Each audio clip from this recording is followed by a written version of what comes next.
When a critical piece of test equipment fails, the first question is usually simple. How do we get this system running again as quickly as possible? But the answer is not always simple. Do you keep spare parts on hand? Do you repair the failed unit, or do you replace it entirely? In this video, we'll break down how to decide between spares, repair, and replacement when maintaining PXI, CompactDAQ, CompactRIO, and other test equipment systems. For many engineers, this decision is not just about the price of a single module. It's about downtime, compatibility, validation, documentation, and long-term system reliability. In test and measurement, changing one piece of hardware can affect the entire setup. A replacement module might require a different driver, a newer version of LabVIEW, updated calibration procedures, or even a complete system revalidation. That's why the best choice is not always the newest option. The best choice is the one that gets your system back online while minimizing risk. Let's start with spares. Keeping spare parts on hand is one of the fastest ways to reduce downtime. If a critical module fails, you can swap in a known compatible spare and get the system running again with minimal disruption. This is especially useful for validated systems where the hardware configuration needs to stay the same. In industries like aerospace, defense, manufacturing, and research, even small hardware changes can create major documentation or compliance concerns. A spare unit helps preserve consistency and makes the most sense when the system is mission-critical. Downtime is expensive, the part is obsolete or difficult to source, or the hardware is already validated in your process. The downside is that spares require planning. You have to identify critical parts before they fail and decide which components are worth keeping on hand. But for systems where uptime matters, that planning can save days, weeks, or even months of delay. Next is repair. Repair can be a smart option when the equipment is valuable, hard to replace, or part of a system that cannot easily be changed. Instead of redesigning around a new part, repairing the failed unit may allow you to preserve the original system configuration. This can be especially helpful for legacy test systems built around older hardware, operating systems, or software versions.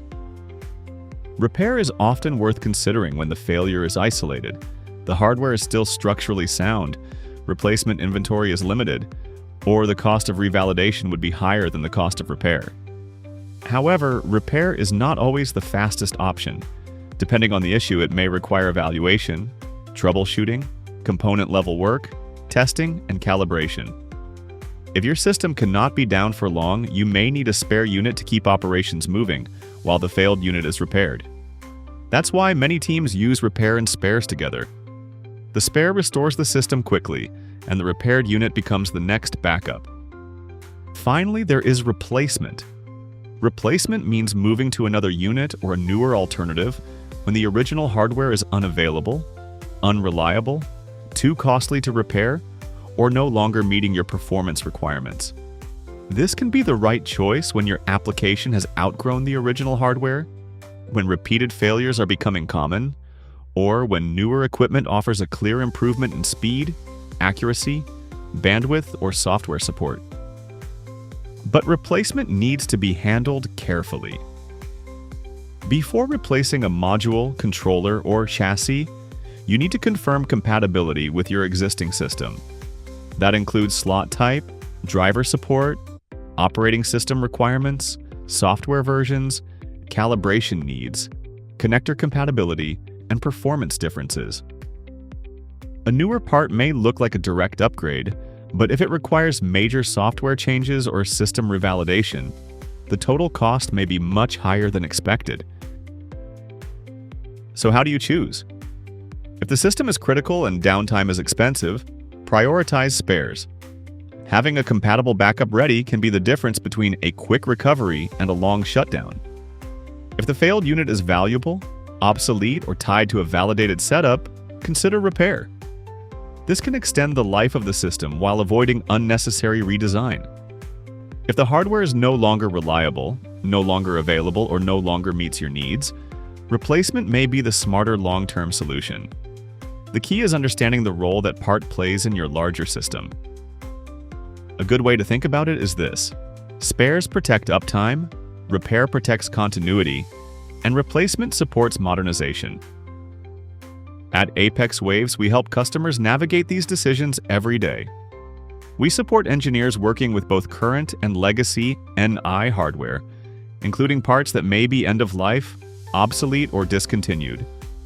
Whether you need a tested spare, a compatible replacement, or support keeping a validated system running, we got you covered. To request a quote for a tested spare, compatible replacement, or repair, visit apexwaves.com or reach out to us by emailing sales@apexwaves.com. And if you found this helpful, don't forget to like this video and subscribe to our channel for more product highlights, how-tos, and industry insights.